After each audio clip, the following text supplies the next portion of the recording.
good to be all here. Welcome, grab a seat. We're going to get started. Before we begin our lesson this morning, I want to bring up Brenda Tennell. Come on up, and she is going to introduce one of the physicians from Honduras. Just what? Well, you can be a doctor. And I will on your behalf say, if you haven't purchased your ticket to the chip-in next Sunday, today's the last day, it's time to do it. Okay. Thank you, guys. So David is not a physician. He is a translator / driver who came to us a couple of years ago, and he has a hard goal and does mission work all over Honduras, and he keeps coming back to support us and help us. And he invited me to come out and talk at Top Golf next Sunday. So I just wanted to introduce him and say a few words about his experience. Morning, guys. I just want to apologize if my English is not perfect. So if I say something wrong, just correct me, please. English is pretty good. Thank you. But sometimes I always confuse the word. But I just want to say thank you guys to come to Honduras to help us. And finally have, that picture of the heroes. They send heroes like her to fix our country, because our country is very poor. We have about 60% of the population in Honduras is poverty. So without you guys, we cannot make it. And it's very important for us that you guys come in, because you changed your life. And I have a lot of history, including myself, because I'm from Nicaragua, but my family run away to Honduras because of the civil war in Nicaragua. So my dad got killed when I was 8, when I was 7. So I get to Honduras when I was 8, and nobody helped us at that time. We were suffering, we were hungry, we were naked, nobody was there for helping us. We have missionaries from US, helping in Honduras.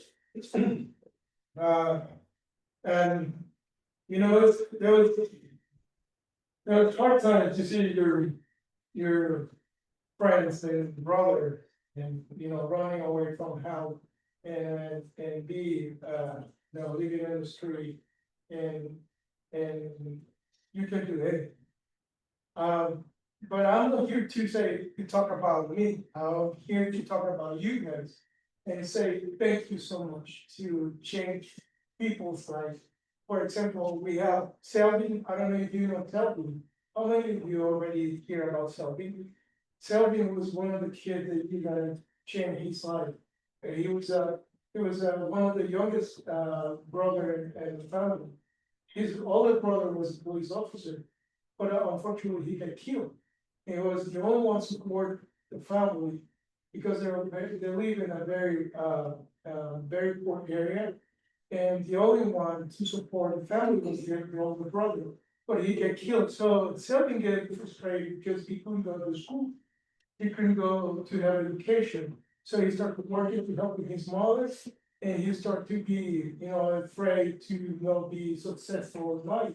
So that made him more frustrated and scared until some undergraduates were coming and helping and giving a scholarship. Now he's graduated, he's an English teacher, and also he graduated as a tourism bachelor or something like that. He helping other people, and now he's part of undergraduate board board director of undergraduate board. Brenda asked me why I keep coming to working with you guys. It is hard to work with different nonprofits because nonprofit in Honduras, they don't have the love that you have. Can I talk without the microphone? Because I use my hand on the microphone and I feel like talk. And we have sound. it's hard to work with different nonprofit in Honduras, because nonprofit in Honduras, they see numbers. They see poor people, they see sick. For you guys, it's different, because you have friends, and you have family, and you have, names. Like you, if I talk about Shelby, like him, he knows Shelby. You have friends, you have family, they changed my life, because I created a nonprofit in Honduras too. And that because all the nonprofit, I was working with a huge nonprofit in Honduras, I don't wanna say the name, but this nonprofit came and said, hey, Pedro, I know you're building a school, I know you're building a clinic, but can you help us to build in houses, because we have these two big, uh, hurricane, that's out of Utah, it come to the rest, it destroyed so many houses. So they asked me for help, they wanna build houses, and I said, okay, let's go together and build houses, and, I wanna raise money for build, maybe 3 or 4 houses, because we don't need, it's very small, not problem. So the moment I have to build like 2 houses, or 3 houses, I talked to them and said, well, I have half of the money to build houses, and they go, okay, we're ready to build, to donate the door in the house, the door in the windows. And then they're meeting, and I was like, what? And it's crazy, because a lot of them come in where they can see numbers. And that is why you guys need change, and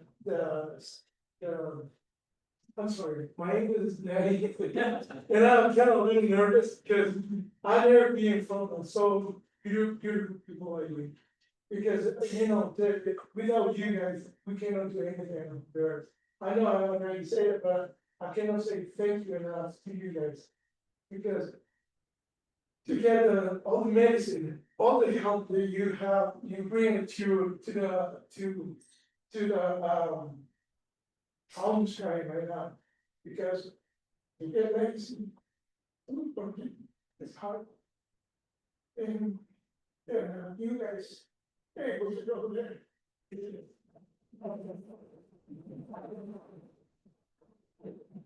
I just wanted to go to the story.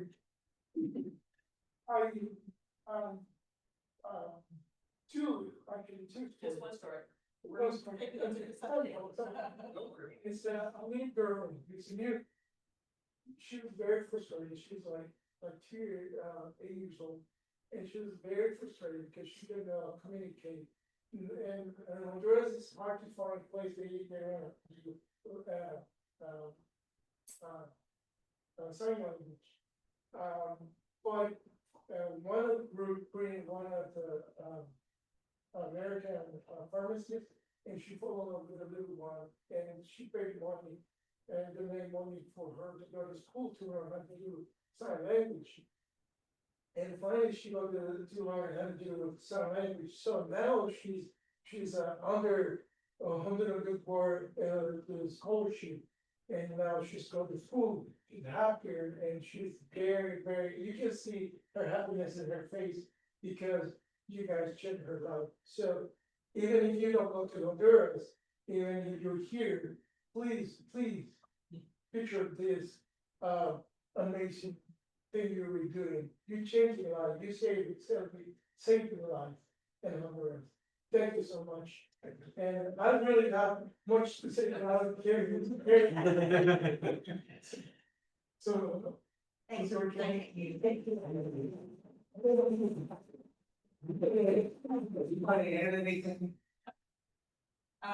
Yeah, exactly what he's saying, this is why I think of it, I guess the people, you have relationships with people, it's not just the numbers, and, but we do serve a lot. We saw close to 2,500 people in a week, this last summer, and it took them, we knew supply of medicines, and we're building up a program so that they have ladies who check their blood pressure and their sugar, so that safety isn't used 5 minutes, they're getting checked. I mean, the program has been blessed by God every step of the way. I mean, it's just doors open, we make relationships, it's just been a cool experience. So thank you guys for supporting. And yes, not the top of it, and we've got an auction that's got 60 some odd items, like we need to come and buy or buy online. Thank you. Thank you. Welcome, Paul.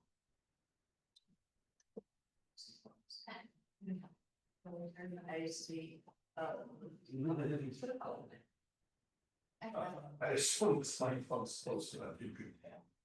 I mean, I wouldn't want it any closer.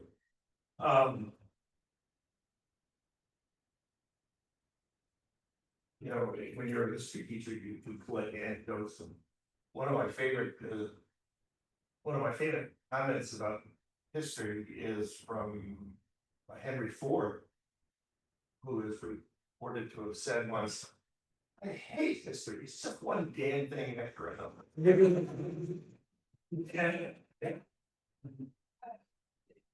Yeah, you know, when you talk about the wars of religion, it's just one damn thing after another, and I want to avoid falling into the trap of just telling you, you know, one terrible thing after another. But you know, when we talk about the wars of religion, I don't even know what pictures I've got here. Is next.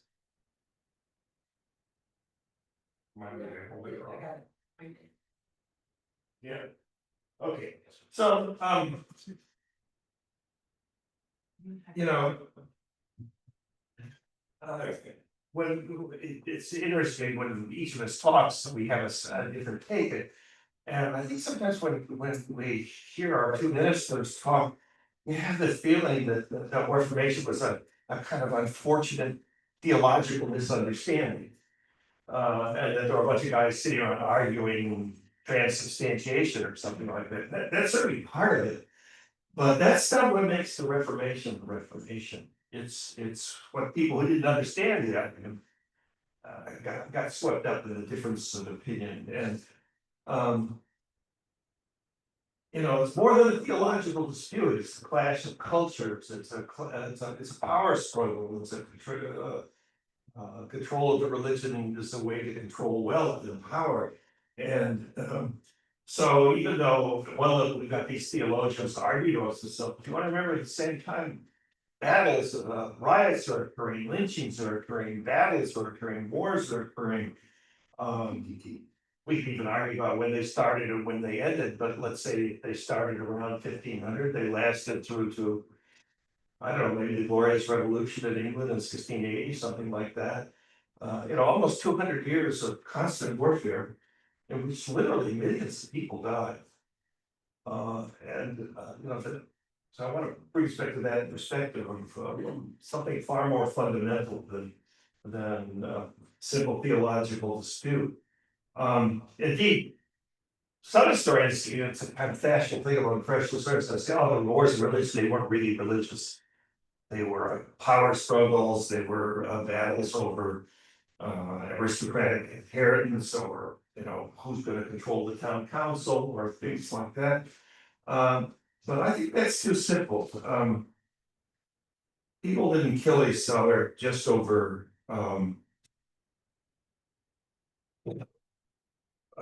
power struggles. There's a passion for this. And the important thing in mind is that in struggling over religion, it's religion that held the society together. And if you change religion, society for them started to disintegrate in a way it doesn't for us. To destroy the universal church was to destroy the society itself, and that scared people, and that drove them to extremes. Let me just give you a kind of human example. I don't know about for you, but for me, you know, we'll be upstairs in an hour. And to me, one of the high points of the service is the peace.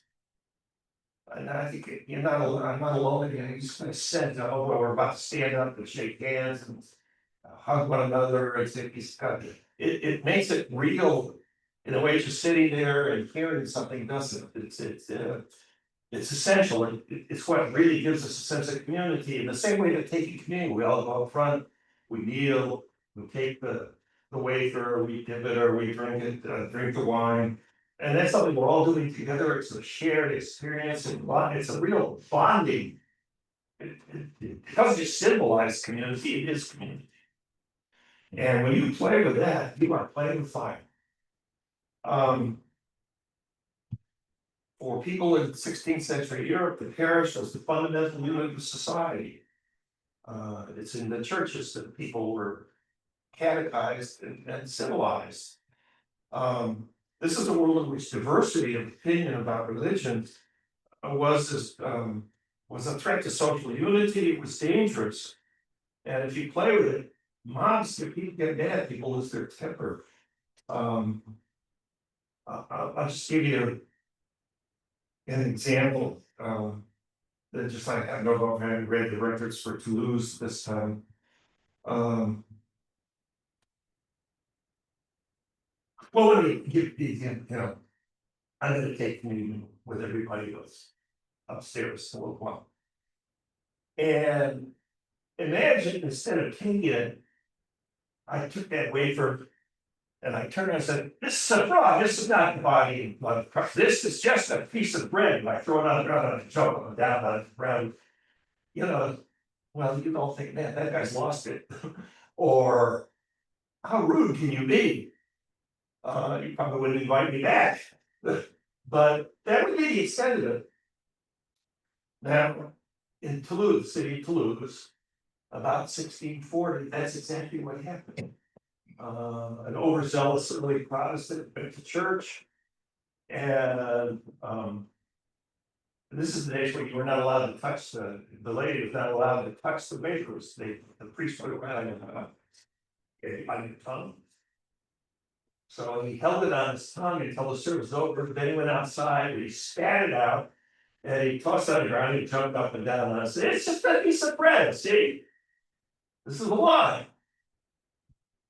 And people were so mad that they lynched him. They cut out his tongue right away so he couldn't blaspheme anymore. And they dragged him off to the Place Salin, and they burned him at the stake right then and there. They were upset.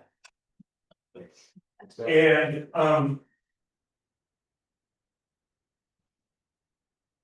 it wasn't safe to build a Protestant church in Toulouse till about 1900.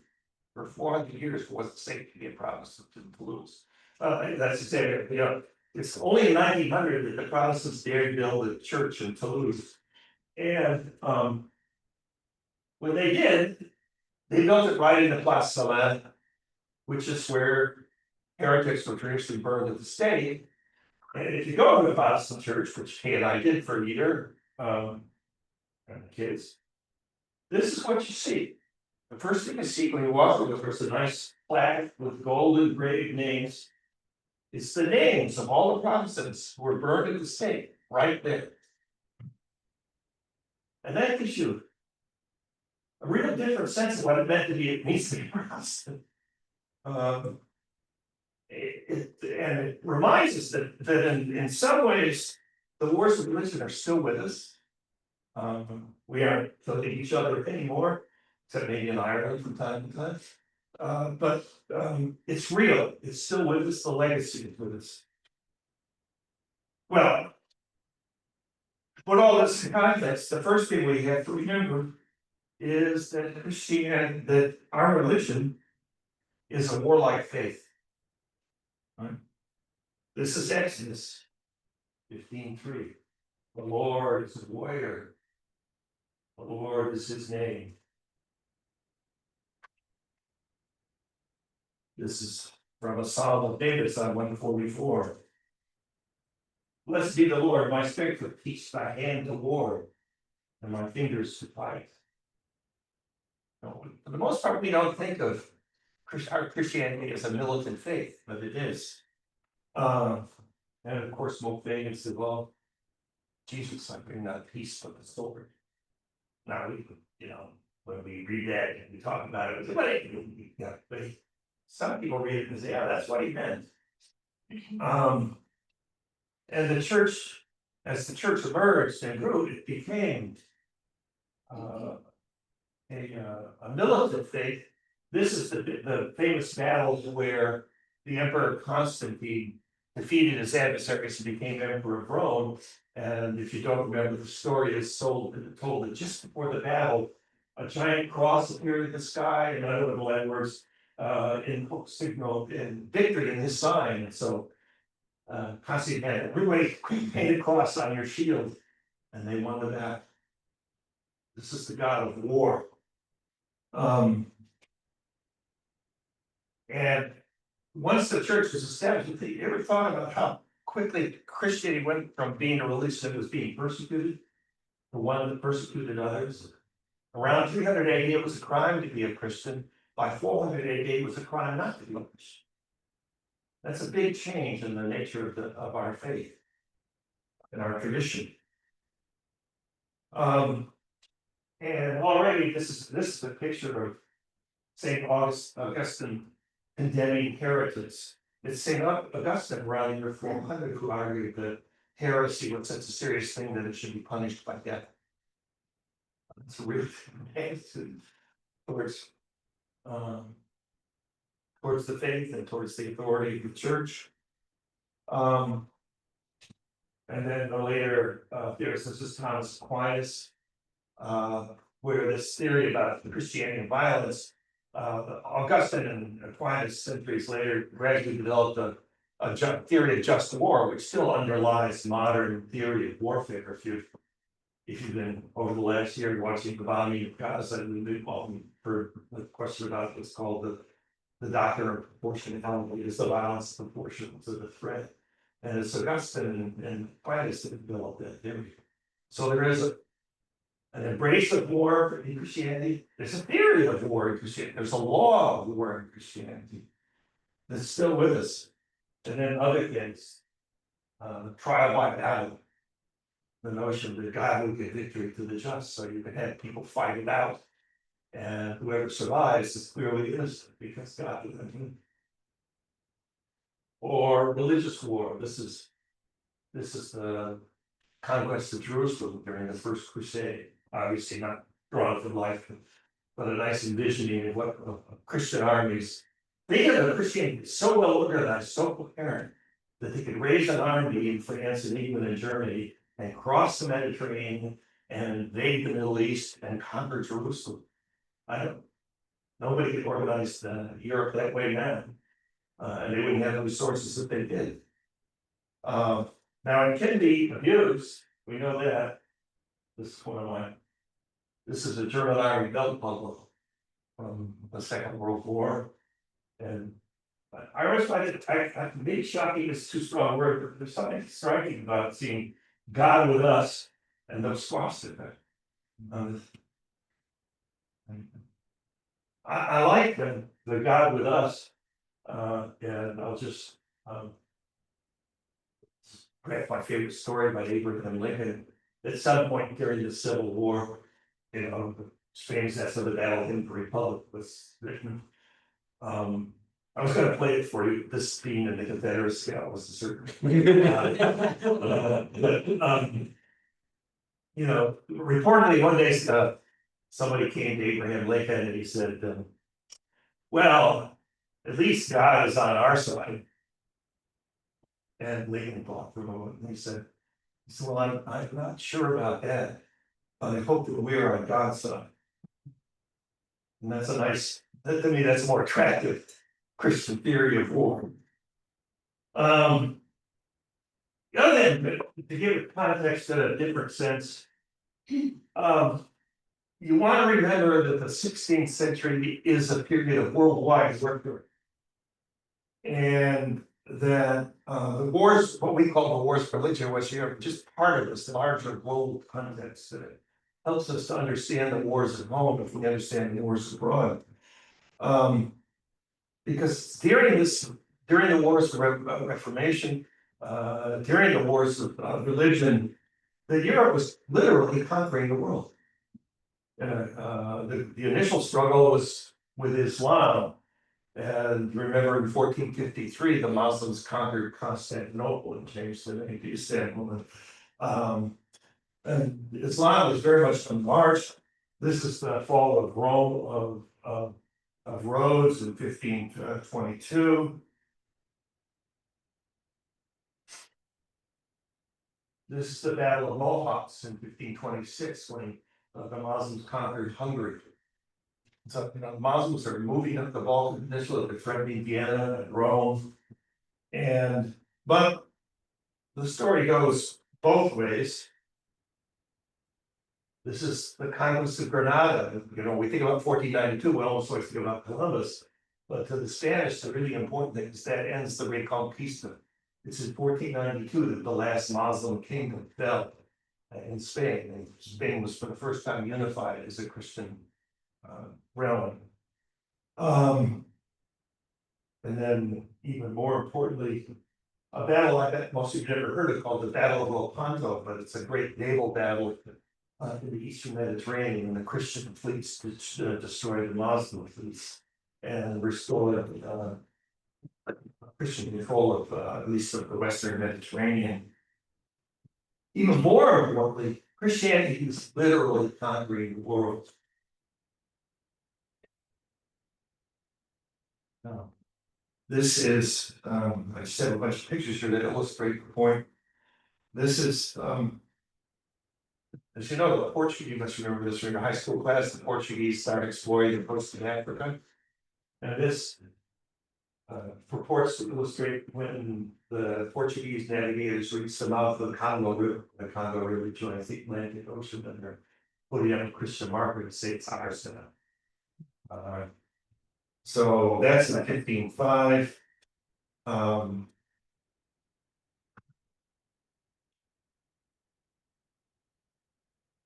This is 1511, the Portuguese conquest of Ceylon, off the coast of the big island off just south of India.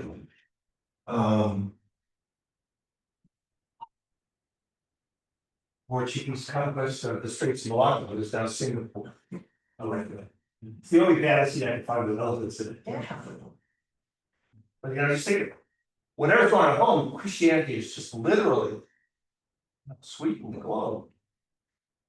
And I think I the most famous of all. We talk about the Cortez and conquest of Mexico. You remember it's the Christian conquest of Mexico, the fate of a great pagan empire of counties by Christians, bringing true civilization and true religion. And then shortly later, this is the Spanish arriving in the Philippines. So whatever's going back at home, abroad, Christianity is just literally sweeping the globe. But getting back here, these lynchings, these riots, they started to spread, and also the Reformation creates opportunity for ambitious rulers. So arguably the first war of religion at home, one, I'm sure you've never heard of this, is Ulrich von Sickingen, who led what's called the Knights War. What it really was a kind of bandit chieftain who decided that it was his Christian duty to conquer the Archbishopric of Mainz and seize the land for himself and govern it as that.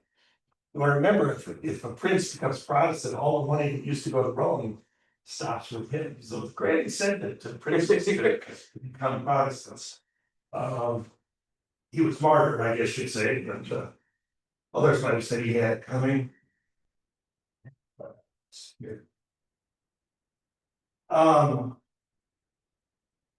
It came to a head, as you know, in 1521. This is probably the most famous point. This is obviously a modern painting of Luther's most famous moment. In 1521, after having caused all this trouble for several years, he was summoned to the Diet, the National Assembly of the Imperial Chilean Empire, and a hearing was held, and finally the princes and the emperor said to him, "Either recant, or we're going to declare you a heretic." And Luther famously replied, "Here I stand, I can do no other," and fled and was protected by his prince.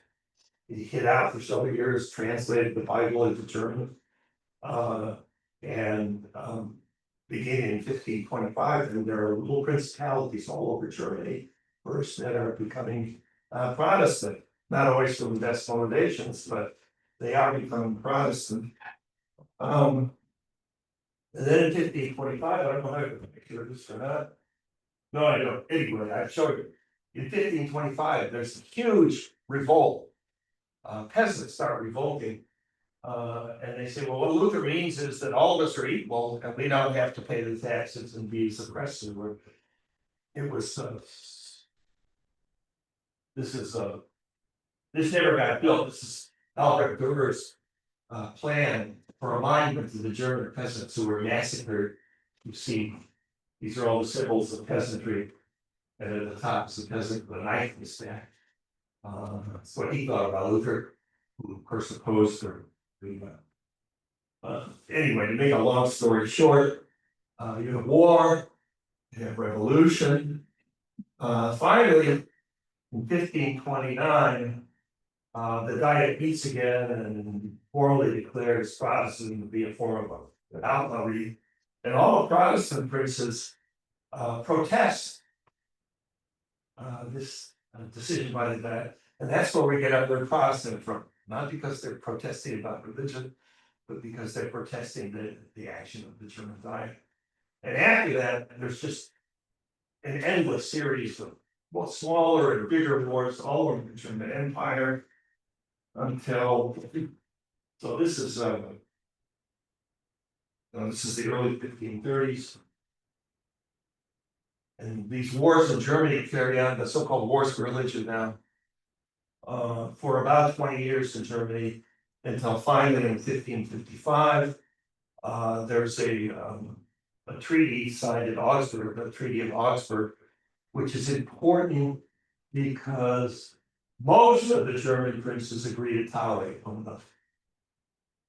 As a base, they realize there's no way we can put Funky-Ducky back together. There's no way we can restore the religious unity of the German Empire. Instead, we're going to be independent principalities, and the legal principle will be quaes regio, quaes religion. Whoever owns the state owns the religion. And so if you lived in a territory with a Protestant prince, you had to be a Protestant. If you lived in a territory with a Catholic prince, you had to be a Catholic. I shouldn't say just Protestant, Lutheran. They have no tolerance for Calvinists at all. But if you're Lutheran, and if you don't like it, you can move. A lot of people migrate. But it's a kind of tolerance, it's a kind of peace in Germany, but there's still the rest of Europe. And probably the next biggest set of wars come in France, what are called the wars for religion in France, that break out in the 1560s. And in France, it's even worse, or better, depending on how you look at it, I guess. You remember the kings of France are proud of the fact that they are literally the physical descendants of Saint Louis, also known as Saint, but originally Louis IX, Saint, who took the title Rex Christianus, that is the most Christian king. The kings of France are the most Christian kings. They're very proud of it. And to them, it leads to I'm not certain this really illustrates to them. This is Louis XIII, around 1600. And the kind of theory, if you will, of the French state is one faith, one law, one king. No kings, no state, no law, no faith. It's all together. There's no room for difference of opinion here. And needless to say, that leads to all kinds of wars and revolutions inside France. They're too complicated to even begin to debate, but all you need to know is that they really tore the country apart. And it became an endless series of major and minor battles and skirmishes, and people just stealing each other's land. And this is the most famous of them, maybe not being Protestant, you have, or not being high, strict Protestant. This is the massacre of St. Bartholomew's Eve, which happened in 1572. When, through a series of coincidences, most of the Protestant leaders were gathered in Paris for a special event. And on the orders of the Queen Mother and various Catholic princes, they literally attempted to kill every Protestant in the town, and that spread across the country. There were massacres all over. This is famous. The middle of there shows the Protestant leader has just been murdered, has been thrown out, and then the thing just shows people being all the time. It's just neighbor killing, and it's not just Catholic troops. This is everybody. Everybody knows who their Protestant neighbors are. They go kill them as best they can. Thousands of people. It's a dreadful. It's still a scar on every, at least the French Protestants. And the last one shows the king explaining why he had to do it. It was his Christian duty to kill all the Protestants. But they didn't kill all of them. They killed a lot of them, but they didn't kill all of them. And from that time on, there was just endless war until unexpectedly, I won't go into the conversation, suddenly the next king of France is a Protestant. He's the leader of the Protestant faction, Henry IV, the first Bourbon king. And wars go on for more years, but finally, Henry decides, well, the only way to bring this country is to bring peace, is for me to convert.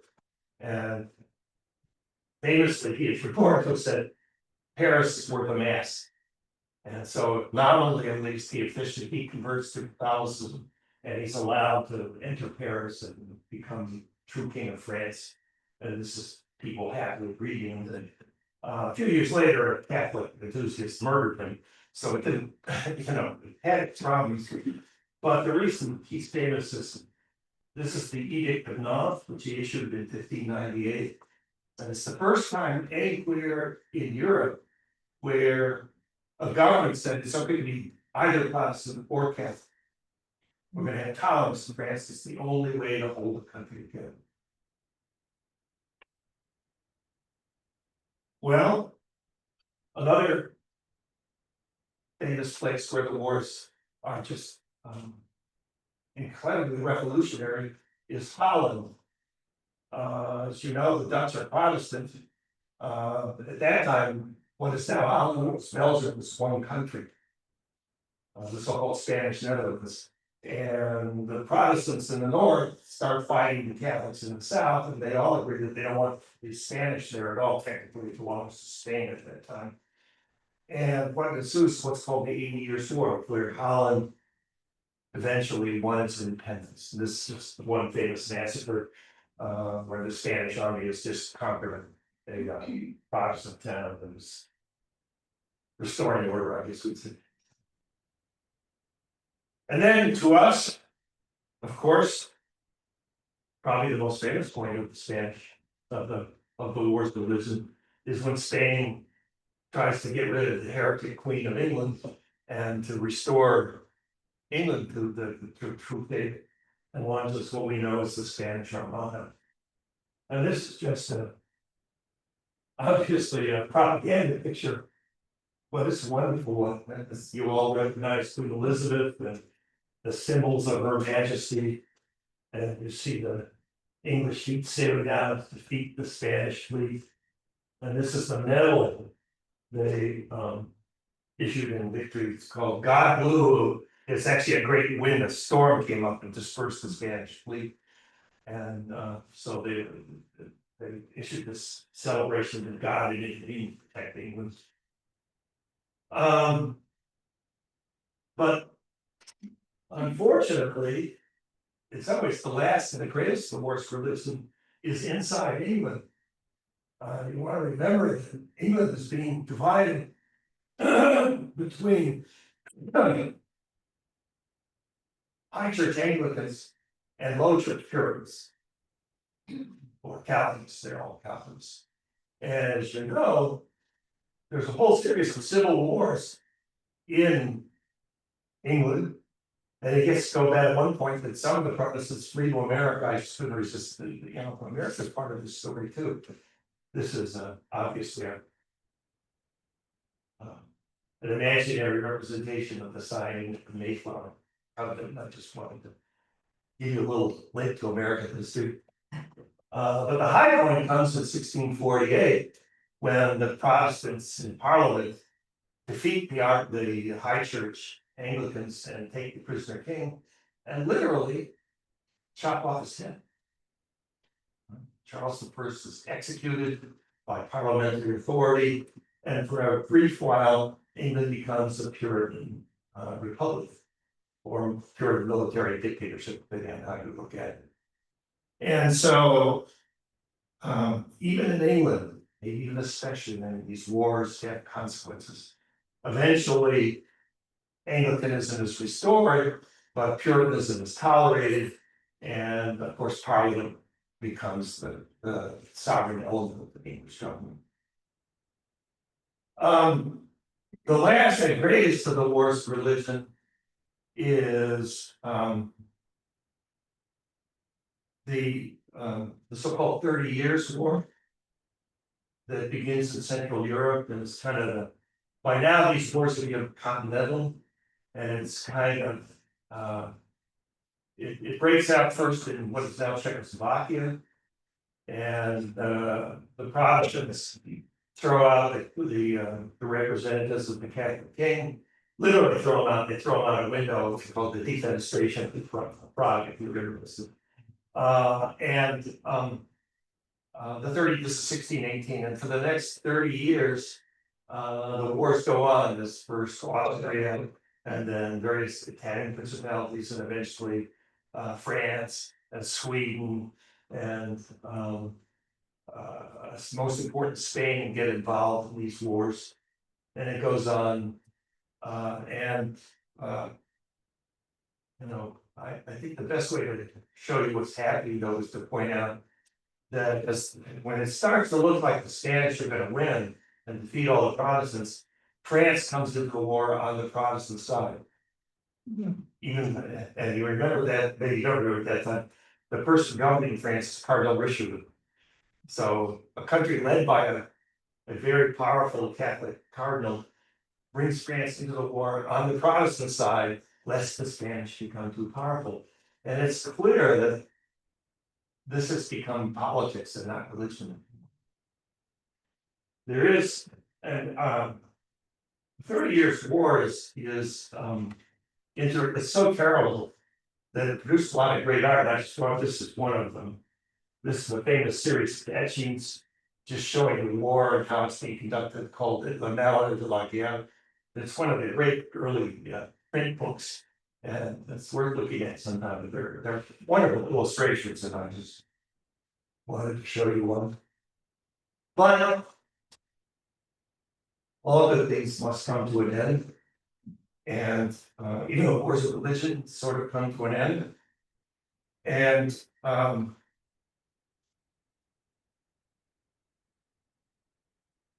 there's a great peace conference that meets at the city of Westphalia. You may have heard that in 1648, though the 30 Years' War ends with the so-called Treaty of Westphalia.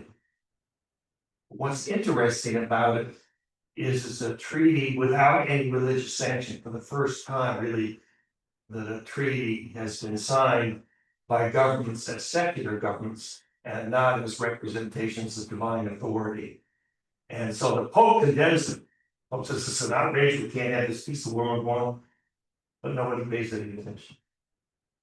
And this becomes, usually we talk about the peace of Westphalia is inaugurated a modern period of secular, self-serving states, where raison d'etat, do things by reason of state, is more important than do what God wants or what our faith demands.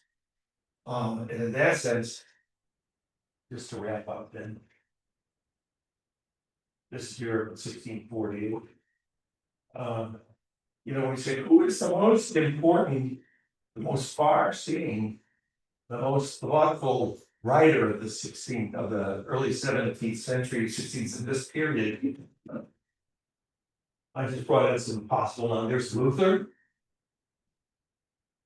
there's Calvin, there's Ignatius Loyola, there's Pope Paul III, the man who summoned the Council of Trent, all these great leaders trying to come up with a religious solution to Europe's problems. But their contemporary is probably the most important of all, and I don't know if you think it was gonna. Who was writing in 16th century who really knew how the world worked and what was gonna happen? It's Machiavelli. You know what I'm thinking about Machiavelli and Luther being contemporaries, but they are, and in some terribly sad way. Luther was, even though he thought he was saving Christianity, Luther and Calvin, in some ways, instead of saving Christendom, they shattered it. And I bet if we could get all those reformers together, they say, you know, maybe I should have stayed a little calmer, a little more understanding. Maybe want to stop saying you don't want to let the perfect become the enemy of the good. Maybe they should have compromised sooner. And instead, what they did is they destroyed, in some sense, the link between church and state. And now we have modern governments. Our politicians, notwithstanding, are not so much driven by Christian feelings as they are by questions of power and ambition. Okay. That said, I don't have a discussion question for you, but let me put it to you this way: if you want to talk, ask yourself here in the modern world, would you die for your faith? Really? Who was put to you? Would you kill for your faith? Who is what in your faith brings you to war? Actually, I think I've go back. I had some music for you.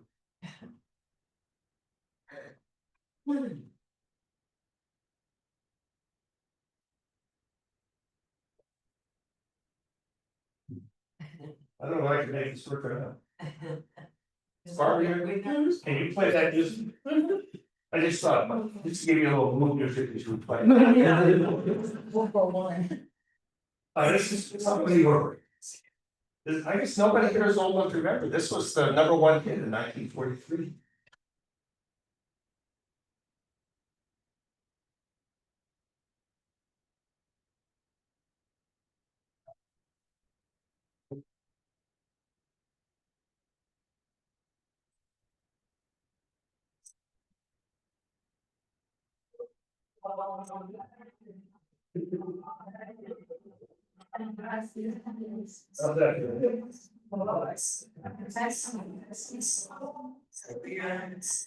That's it.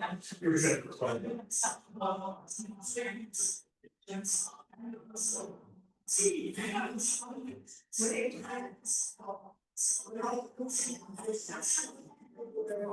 I think you want to play this one. This is more about. This is the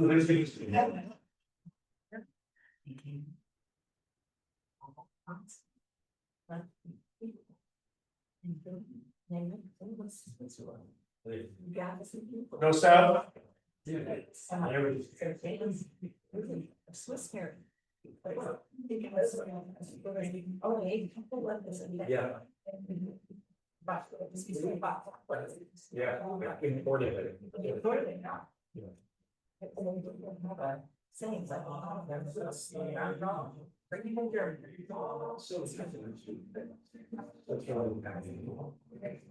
Really,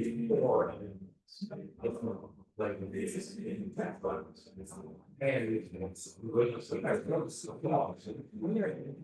I don't know, consistently.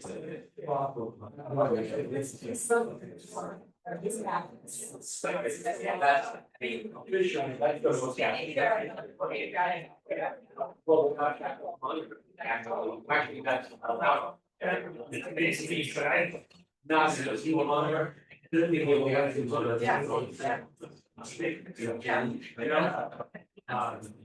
But he keeps like.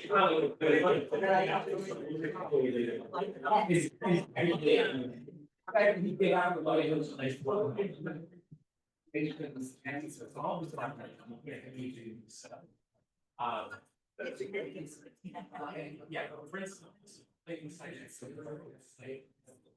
Who's on the, these guys, so, state power, I mean, they have. Always just go away. And they was. Legislative. But he has. You don't want like it. Is one thing. It's not like you can buy. Stop, yeah, he can't stop them from doing certain things. But he also has to be. But switch on